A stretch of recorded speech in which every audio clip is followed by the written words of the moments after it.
Good morning everyone and welcome back to a best-of-5 series of professional StarCraft 2. Today it's time for a Protoss versus Zerg, where in game number 1 we find ourselves on Curious Mines.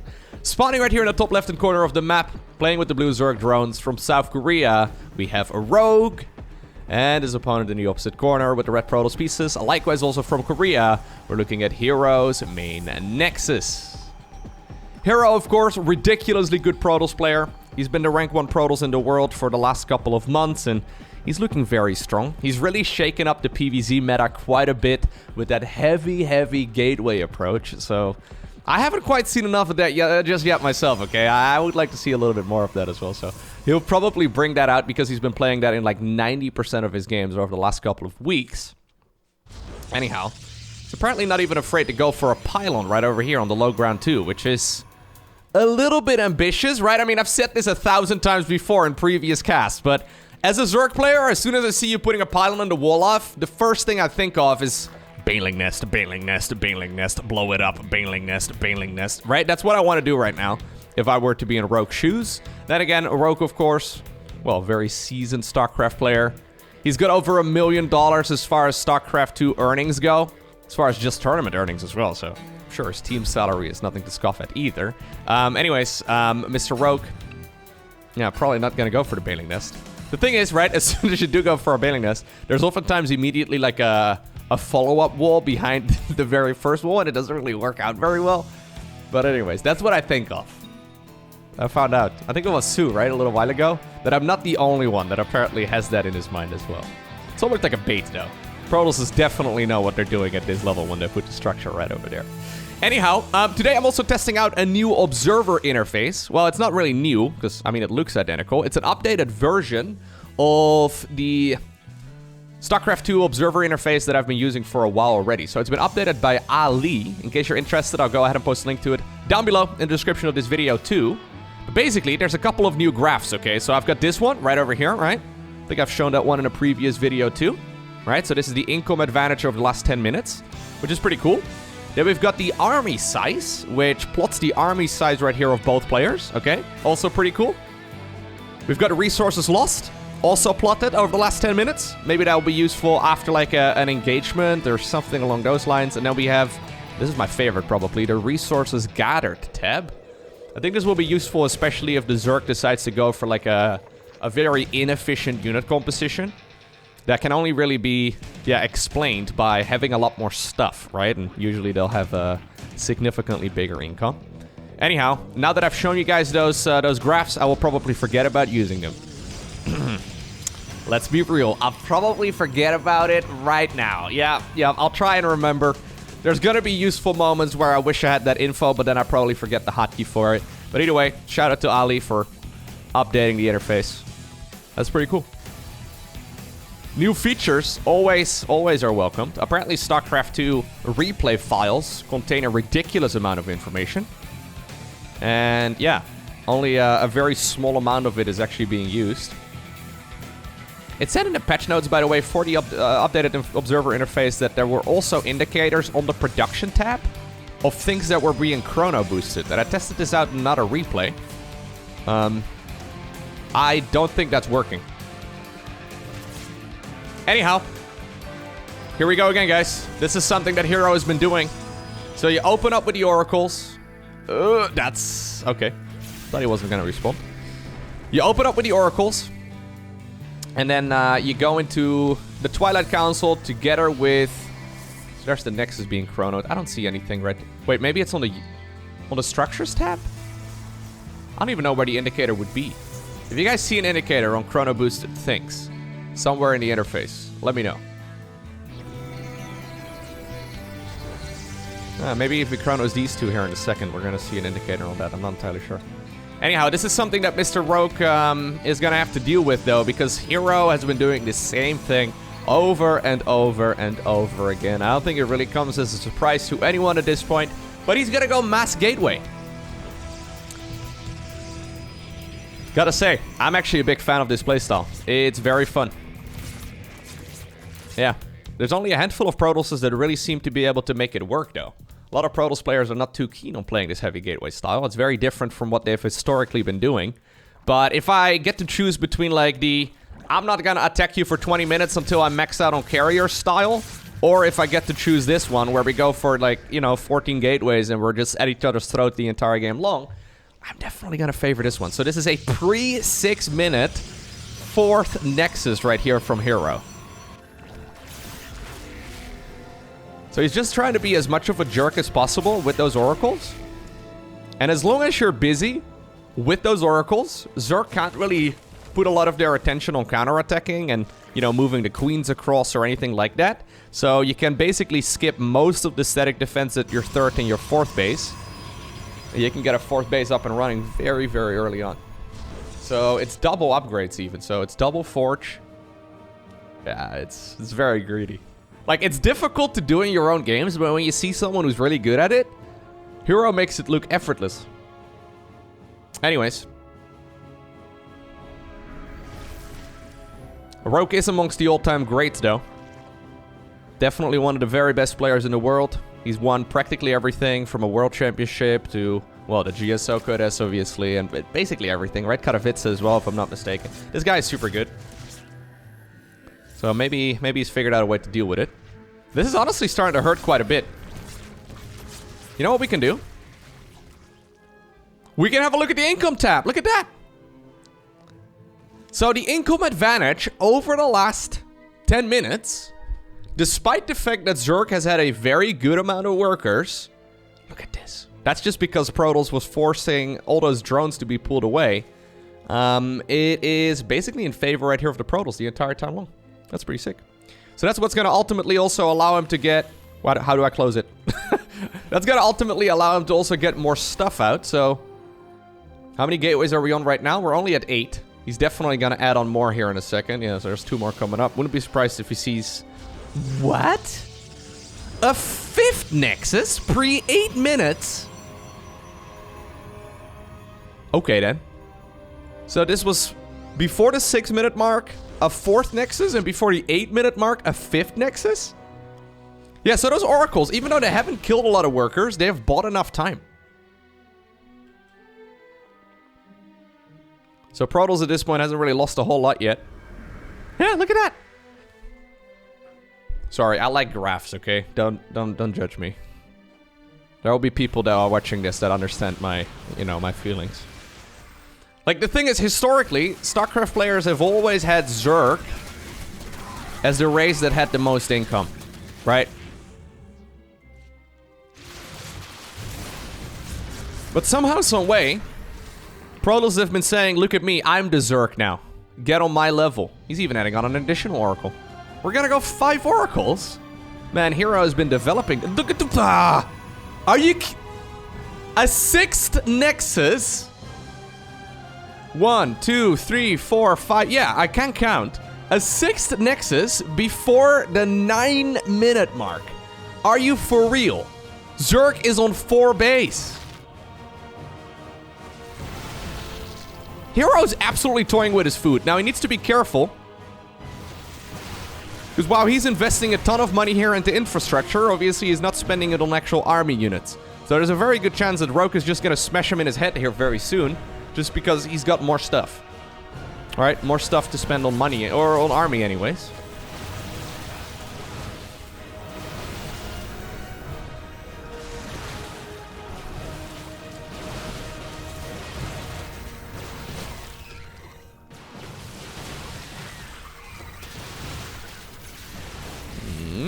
Beautiful. I love those stasis wards. Fight over here on the left side, though, not going as well here for hero, but once again, he's buying himself time.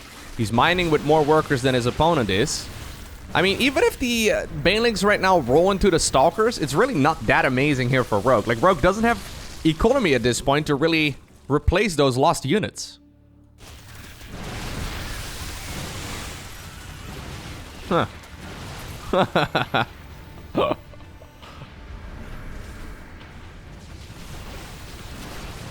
There's additional gateways coming up. There's +3 already researching too. Those +3 upgrades are actually very quick. Like, Zerg is barely finishing +2 armor. No, they've barely started it even. Protoss has already started up 3-3. How has it taken like 12 years of StarCraft 2 before this is a playstyle that we like regularly see.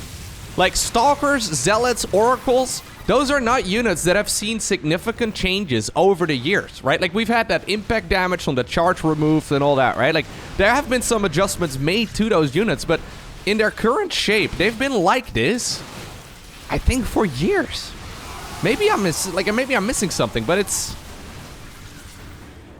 Yeah, it's something that has been viable for a very long time, and certainly during the Void Ray meta, this is something that we could have been doing the entire time. And I kind of love it. Anyhow, Zerg did go all the way up towards a hive. The reason why he's prioritizing those armor upgrades right now is because of the Ultralisk Cavern. So is that the ultimate counter to this sort of thing? Honestly, Zealots are pretty good against, you know, Ultras. Stalkers obviously are also not bad against armored units. There's still a robo facility out too, because I think there's a few observers, isn't there? Or, no, actually. We have no robo facility, but I mean, hero could put down 2 robos and make a few immortals. If he knew, I think he would, but anyways, he's planning on winning the game right here, right now. Is that the answer? Ultralisks? Because if Ultralisks are the answer, in Protoss versus freaking Zerg, that would be amazing. Well, we're not gonna find out. Not in this game anyways. Game number 1 goes handily in favor of hero. Alrighty, so next up, we are on Hardwire. I've skipped the first few minutes of the game because nothing happens in the early stages of ZVP. Both players put down a few structures. This is usually when the action, however, starts. Okay, so we have a Stargate once again coming up in the main base here of hero. If I were to be so bold to make a prediction, right? I've got a feeling, listen, okay? I've got a feeling hero is gonna make oracles. And then when he goes for a bunch of oracles, at some point he will go for a Twilight Council, as well as a forge, right? And then maybe even a second forge too. Then he's gonna take like a 3rd Nexus pretty early on.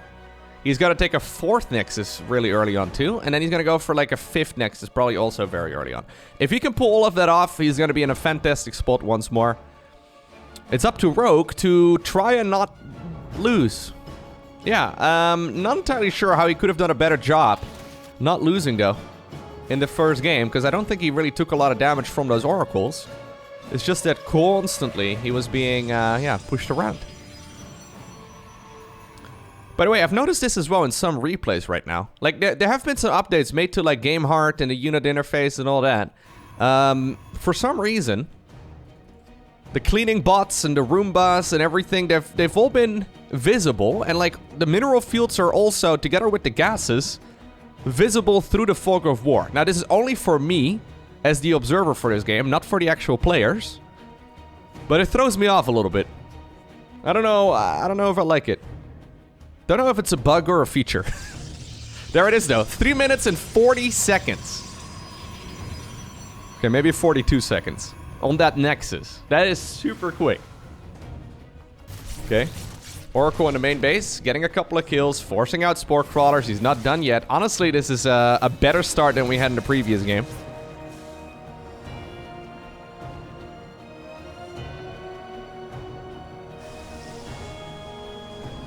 With Clever Sim City, yeah, it's very hard for the Zerg to kill this, right? So what could the Zerg player do to try and deny this 3rd Nexus? Honestly, if you want to commit to, like, making a lot of Zerglings, hero is going to be okay with that. There's a very good chance that he can defend it by warping in additional adepts, but if he really needs to, he can send the oracles back home. They're very fast. There's usually going to be another one on the back of this too. He can just kill all of the Zerglings relatively easily. And Zerg, obviously, it's not like they can make the Zerglings for free. Every time you spend larva on Zerglings, it means you're not spending larva on, well, drones, right? So there's not really a whole lot that Zergs can do against this sort of thing. In the past, what we used to see was Zerg players going for queen-based pushes against this sort of shenanigans. Well, I mean, we didn't really see this exact version of this build, so I'm not exactly sure what they would do. But I think a queen-based push would probably be a good idea. The thing is, queen-based pushes at hatchery tech are no longer really viable because queens are unable to transfuse off creep. So usually what we would see is the queens marching, right? When you have like 8 of them or so, you start marching across the map. And then they have some energy on the other side of the map and you can keep them alive with transfuses. But since you can no longer transfuse the queens to full health, or, well, you cannot transfuse anymore at all, off creep. You need to bring creep to the party if you want to push with queens, but you can't get creep to the party until you get to lair. Right, so Rogue is going for a lair right now. Basically what I'm trying to say is that like an early game push here from Zerg, not really a great choice. Alternatively, you could go for like a roach base push or something like that. But the thing is, there's still a Stargate out and you could still make a Void Ray. Like, they're more expensive and all that, I get that, but with how active hero is with those oracles, right? He's constantly throwing revelations, he's constantly checking the bases here. Okay, Rogue going for Burrow. I don't know if that's a misclick or intentional. Anyhow, he would definitely know. So once again, very, very quick 4th Nexus. Are we gonna see a 5th Nexus before the 8-minute mark as well? Are we gonna see a 6th Nexus before the... Like, it's crazy, man. He's spreading his infrastructure all over the map too, which technically is a little bit risky. But in a way, it also keeps you safe in case you end up losing one of those bases, because you still have infrastructure in other locations instead, right? The majority of it is still in the main base. It's not like you can lose the main base, but... yeah, if there ever is a base race scenario, which happens all the time, if Protoss does lose the main base, at the very least he will still have some production on the outer skirts of the map too, or the outskirts of the map too, which is pretty sick. Zerg now forced to go for a base in the direction of the... Whoa, hold up. We're going Hydralisk then this time around together with Burrow, like... Hydras.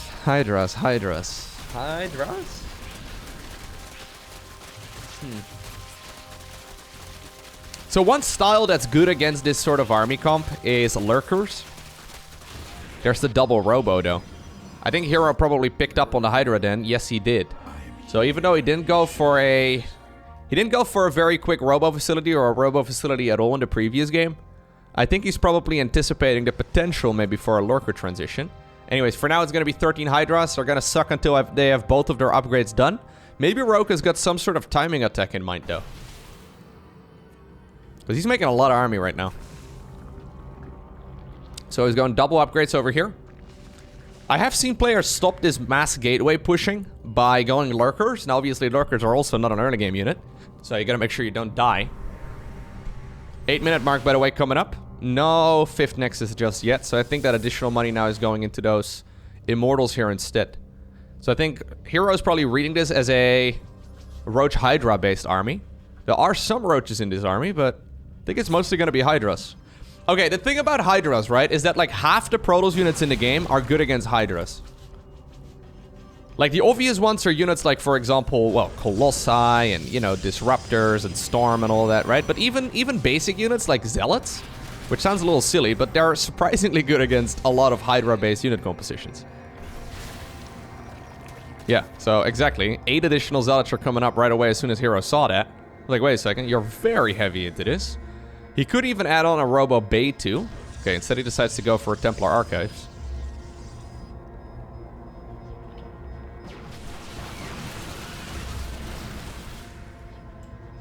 Okay, income advantage here. Heavily in favor of Protoss. That does mean that Rogue needs to get something done. Rogue has, of course, been making a large army, so you can see that he's making a... Spending more of his money right now on an army here, but Battery Overcharge already used, maybe a little preemptive. Love the sentries over there, by the way. Those sentries are beautiful. Look at that. Yeah, that's what beauty looks like. There you go. Anyways, Zealots over here, just being annoying. These Zealots are buying time. Yep, they're just buying time. There's the Hive together with the Lurker then. There's +3/+3 already starting up again, man. 9.5 minutes, it's so quick.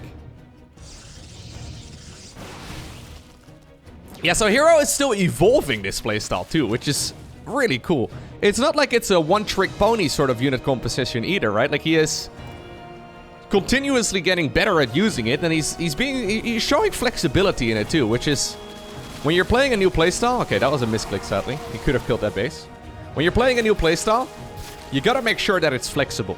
If it's not, obviously it won't really work out very well.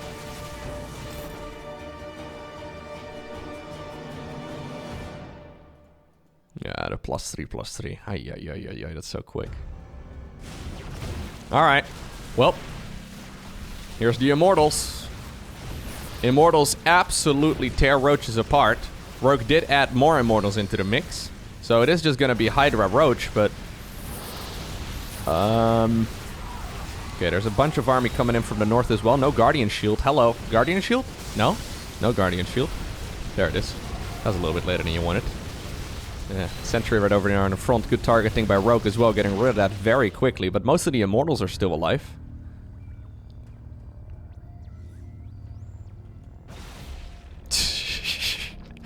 Is the resources lost? Like, what's interesting to me, right, is that Rogue is an absolute god-tier Zerg.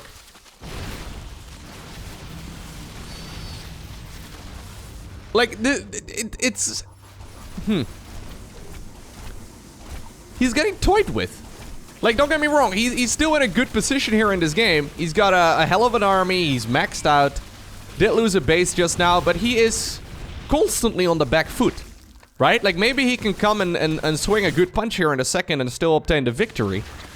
But I feel like it's mostly gonna come down to hero making a mistake. I mean, there's an argument to be made that that is the case with every StarCraft strat and every StarCraft strategy. Or every StarCraft game, rather, but it's... impressive to me how active hero is. It's also not really caught on, though, for every single Protoss player out there. So that must mean that a lot of other Protoss players are not finding the success with this playstyle. Like, there's a very good chance, right, when you're trying to style out on the ladder, that suddenly you have +2 Zerglings surrounding all your Stalkers and Immortals, and you lose. But apparently Hero has figured out a way to keep track of exactly what's happening. Anyhow. He doesn't have a great answer here against those Lurkers. Lurkers, though, are not maxed out yet, so gonna have quite a bit of time to now transition towards the Robo Bay, and I can imagine he's probably gonna go into Disruptors. Love that little Zealot location to warp in as well. He didn't actually wall the top of the ramp, he walled like at an angle. Giving more service area for those photon cannons if units get up towards the high ground, but also allowing him a little nuke to warp in units from. Okay, Hero does need to be careful, though. 90 probes, by the way. 90 probes versus 58 drones. Oh, he's trying to march to the natural. He wants to go into the natural. Are you kidding me? Are you a madman?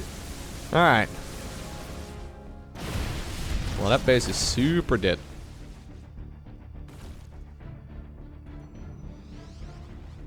Look at the income advantage. Look at that.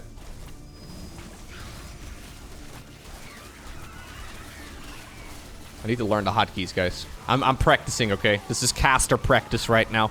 But seriously. Hero is ahead in practically every way. Okay, well. Eventually, all the roads do still lead towards a maxed out Skytles army, I'm sure. And you know what? Hydras kind of suck against Skytles. Lurkers obviously don't shoot up. Okay, well, you know what? I do think that Rogue is doing a great job holding on. I don't really like the amount of money that he's got, though. But I think what he's gonna do is just force the issue here in a little bit. I think that's probably his best bet. If he doesn't go for some sort of attack, isn't Hero just gonna run away with the win? Like, if he doesn't go for some sort of push, isn't Hero's 90 worker economy just gonna have, you know, a Rogue up against the wall the entire game long? I might be mistaken, but...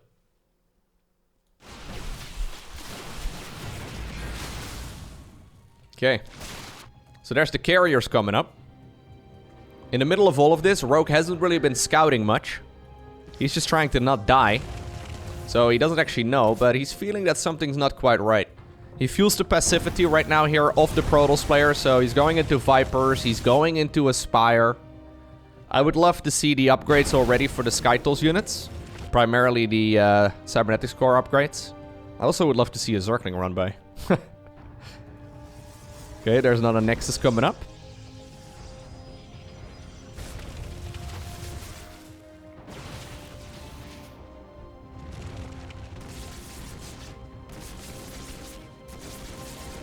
Mama ship, by the way, just about to pop.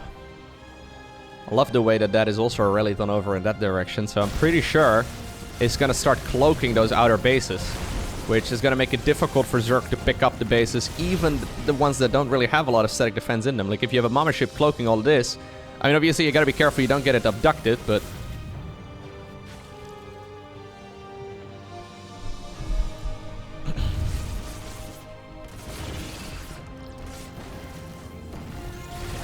It's cool because over the years, right, there have been several moments where Zergs were dominant. Right? Or maybe not Zergs in general. Okay, good abduction. But certain players, right? We've had players like Serral that are very dominant, players like Rogue that are very dominant, Dark that are very dominant too.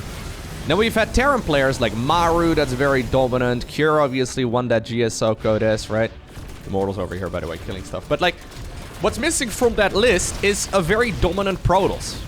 We've had some, like Zest for example, but not as consistent as like, for example, a Rogue, right? Like Zest has never been as consistent as, for example, a Rogue, as far as like, you know, tournament results go. Although, you know, Rogue is not even the most consistent guy, maybe not the best example, but what I'm trying to get at is that you never really have had a Protoss player to really look to as far as like, okay, this guy is on the forefront of what you need to be doing as far as Protoss goes.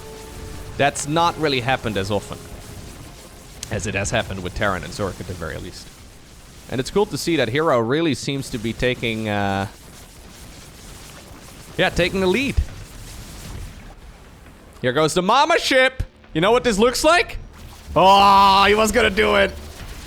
I think he wanted to go for a mass recall into the main base of the Zerg. He wanted to. He was already clumping the army. He wanted to go for a recall into the main base of the Zerg, but hero got denied. A Rogue abducting the mama ship, grabbing it out of the sky before it could go for the mass recall. Nicely done. Probes, by the way, were being sacrificed to open up more army supply. Fair enough.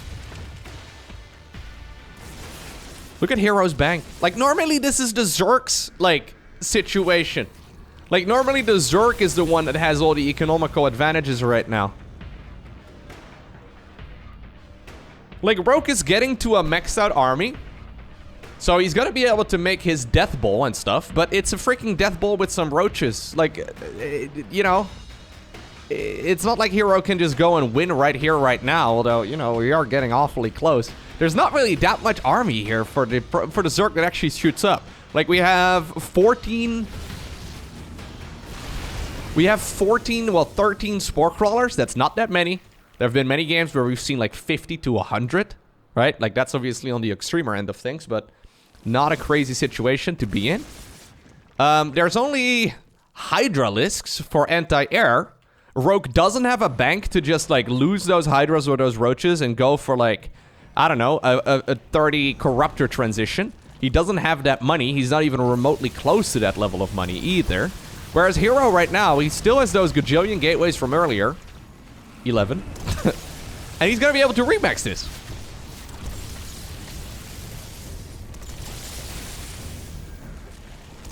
So Rogue decided to take a very passive approach to try and get to this army composition. I think he probably looked at the previous game. He's like, okay, I didn't get to where I wanted to be. I'll just, like, take an economical hit and try to get it, you know, in game number 2 instead. But honestly, I do not like this whatsoever here for the Zerg. Got a feeling Hero is just going to be able to walk over his opponent here. Like, we're getting to the point where most of those Protoss units are flying. Hero showcasing some excellent control, beautiful feedbacks, great control on those disruptors as well. It's not like he's just a one-trick pony with Stalkers and Zealots. Match point for Hero. Game 3 takes place on Berlingrad. And so far, this looks like a clean sweep for Hero.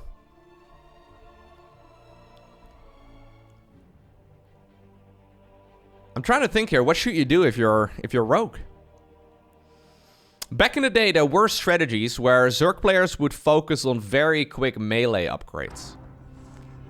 So what you would do is you would go for very quick +1 melee. And you'd be able to, like, get that upgrade lead. And then eventually take efficient traits against those gateway-based armies, right? So the idea is that you can, like, yeah, just trade out Zerglings against things that cost gas. The problem with going for very quick Evo chamber upgrades, however, is that you lose against things like, for example, you know, adept all-ins, or, you know, like there's a variety of 2-base openers that Protoss can go for that have obviously historically been incredibly popular. While we don't really see them right now, you would straight up lose against that sort of thing. So maybe you can mix that in like one game in a best-of-5, like toss up a coin and hope that it lands on not a 2-base opener. Toss up a coin. Hey, unintentional pun. Anyways. hero, though, so far showing that he's a professional tosser. Let's see. He's gonna go for oracles.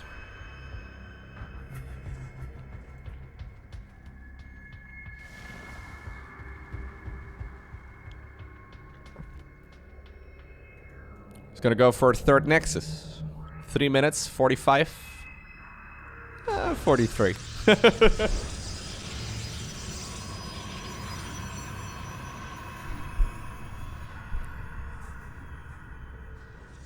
Yeah. Unit positioning and unit movement is so critical. That's where Protoss really falls heavily behind, though. Like, if you are not able to position your structures in the exact same locations that hero is putting them in right now, or at the very least, you know, the important ones, you fall behind very quickly. Gotta dedicate your resources in the right place at the right time. And while harassing, you gotta make sure you don't, you know, hit supply blocks, you don't make mistakes, you keep on top of the production without queuing up. Oh yeah, sure, get another one. 6 drones. 6 drones! With the first bit! This is starting to be a tilter right now for Rogue, by the way. Like, this is the point in the game where you're like, okay, you know what? Screw everything that you're doing. This is where you want to give him the middle finger. Like, it's really easy to lose your cool here.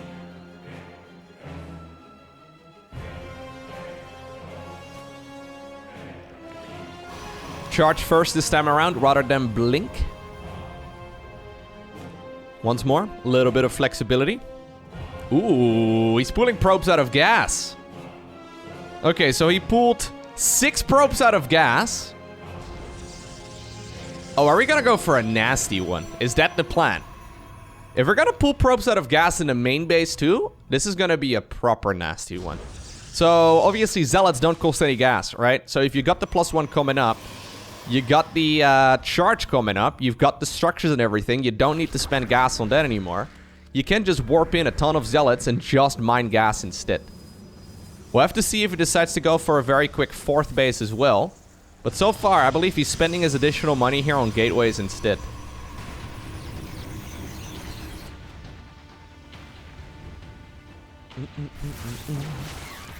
Still, by the way, being a jerk over here. Misrallied Overlord. 3 Overlords have gone down. 3 Overlords! That's a lot. 6 drones, 3 Overlords, bunch of Lings. So this is Rogue going double upgrades. This is something that hero obviously has seen in the first games as well. Double upgrades for Zerg are not cheap, okay? It's not something you can just, like, you know, do at the pro level. Like, it's not something you can just... Every upgrade you get, every Evo chamber you get, obviously that means less units. Okay.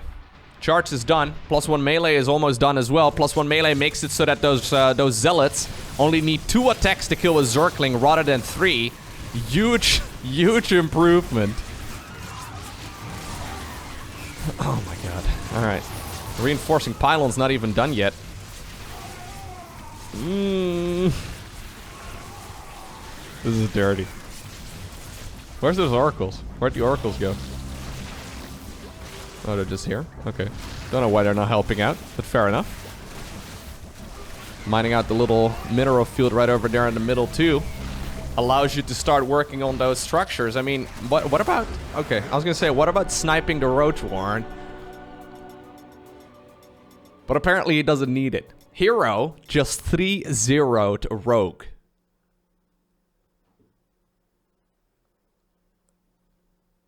And honestly, he made it look kind of easy.